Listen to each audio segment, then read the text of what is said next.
திமுக ஒரு எதிர்கட்சி தலைவர் ஐயோ ஈஸ்வர் கோவில் என்ன சேர்த்து பிச்சை கேட்கிறாங்க. அவன் எதிர்கட்சி தலைவர் ஆயிட்டான். கல்லாக கிடந்த அகலிகளின் மீது அன்றைக்கு ராமன் கால் வைத்தான். அகலிக்கு சாவு மோசம் கிடைத்தது. கருப்பாக கிடந்த இந்த கைக்கட்டை மீது அம்மா கால் வைத்து அவன் எதிர்கட்சி தலைவர் ஆயிட்டான். நாட்டுக்கு பிச்சை கீழ் அவன் எதிர்கட்சி ஆசனத்தில் வந்து அப்படியே அங்க வந்து அப்படி ஆடுறான், நாக்கை நீட்டுறான். சட்டமன்றத்தில் நாக்கை நீட்டலாமா? நாக்கு நீட்டதுக்கு சட்டமன்றம் யார் இருந்த சபடாக்கு எங்க கொண்டு போய் பேசுறது? நாக்கு நீட்டலாமா? ஆட்சிக்கும் அதிகாரத்திற்கும் அண்ணா வந்து உட்காருகிறார். கடும் சினமும் காழ்ப்புணர்ச்சி கொண்ட காங்கிரஸ் கட்சியை சார்ந்தவர் எழுந்து அண்ணா முதலமைச்சரானதை தாங்கிக் கொள்ள முடியாமல் நாடோடிகள் எல்லாம் நாடாள வந்து விட்டார்கள் என்று சொன்னார். கண்ணியம் கேட்டார் அண்ணா, ஆத்திரப்படவில்லை, ஆவேசப்படவில்லை. நாடோடிகள் எல்லாம் நாடாள வந்து விட்டார்கள் என்று சொன்ன மாத்திரத்திலே அண்ணா எழுந்து சொன்னார். அதுதான் ஜனநாயகம். ஜனநாயகம் இந்த அதிசயங்களை அரங்கேற்றும். நாடோடிகளை அது நாடாள வைத்திருக்கிறது. ஆனால் அதே நேரத்தில் நாடாண்டவர்களை அது நாடோடிகளாக மாற்றி இருக்கிறது என்று அண்ணா சொன்னார். காங்கிரஸ்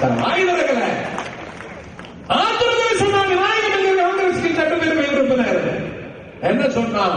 இவர் உங்கள் நாட்கள் எண்ணப்படுகின்றன.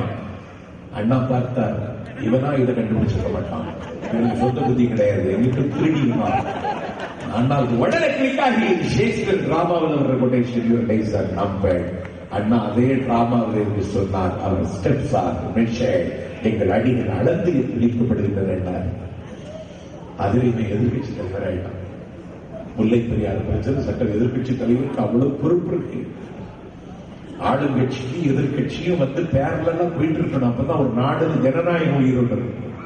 அண்ணா சொன்னார், வயல் என்றால் நிரட்ட வேண்டும், வாய்க்கால் என்றால் கரை வேண்டும், ஓடுகின்ற கார் என்றால் ஒழுங்கான பிரேக் வேண்டும், புரண்டு பிடிக்கிற மாடி என்றால் மூக்கணம் கயிறு வேண்டும், அடங்காத யானை என்றால் அடக்குவதற்கு அங்குசி வேண்டும், ஆளுங்கட்சி என்றால் எதிர்கட்சி வேண்டும் தம்பி அப்படின்னார்.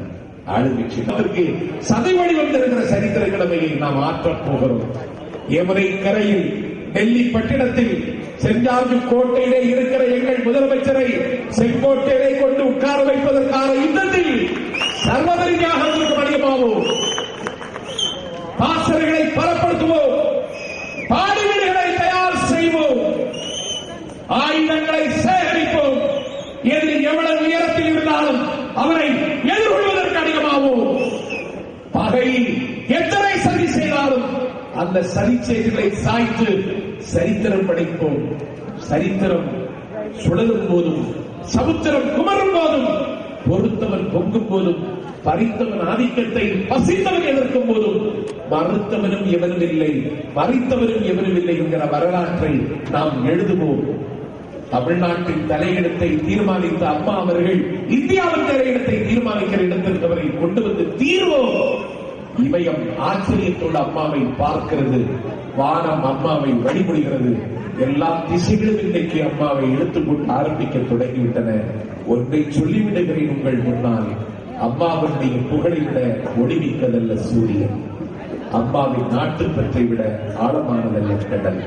ஒரு பூவின் மொட்டு பூவாக மலர்கிற பொழுது ஒரு மெல்லிய சப்தம் கேட்கும்.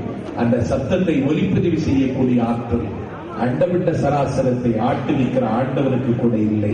ஆனால் ஒரு பூவின் மொட்டு பூவாக மலர்கிற சப்தத்தை ஒலிப்பதிவு செய்யக்கூடிய ஆற்றல் உலகத்தில் ஒருவருக்கு இருக்கிறது என்றால் அது எங்களை இயக்கிக் கொண்டிருக்கிற உடல் இயக்கும் நல்வழியும் அம்மா அவர்களுக்கு மட்டும்தான் இருக்கிறது. ஒரு கடல் அலையின் சத்தங்களுக்கு அகராதி கண்டுபிடிக்கிற தலைவர் அம்மா அவர்கள் இந்தியாவின் தலையிடத்தை தீர்மானிக்க நடைபெறுகிற யுத்தத்தில் நாட்டோரே, நல்லோரே, நடுவுநிலைமை எண்ணம் கொண்டவர்களே, அனைத்து இந்திய அண்ணா திராவிட முன்னேற்ற கழகத்தை அந்த இடத்திற்கு கொண்டு வருகின்ற இந்த வேள்வியிலே நீங்களும் பங்கெடுத்துக் கொள்ளுங்கள். அந்த வரலாற்று வைபவத்திற்கு வாசல் திறந்து வையுங்கள் என்று கேட்டு நிகழ்ச்சியை வெற்றிகரமாக இயக்கிக் கொண்டிருக்கிற மாவட்ட செயலாளருக்கும் பகுதி செயலாளருக்கும் அனைத்து அணிகளினுடைய நிர்வாகிகளுக்கும் கடைசி வரை கண்ணுக்கெட்டிய தூரம் வரை நின்று உட்கார்ந்தும் எங்கள் பேச்சை செவிமடுத்த உங்கள் கால் மலரில் என் கண்மலரை வைத்து வணங்கி விருப்பமில்லாமல் விடைபெறுகிறேன். அண்ணா நாமம் வாழ்க, புரட்சித் தலைவர் நாமம் வாழ்க என்று சொல்லி நன்றி.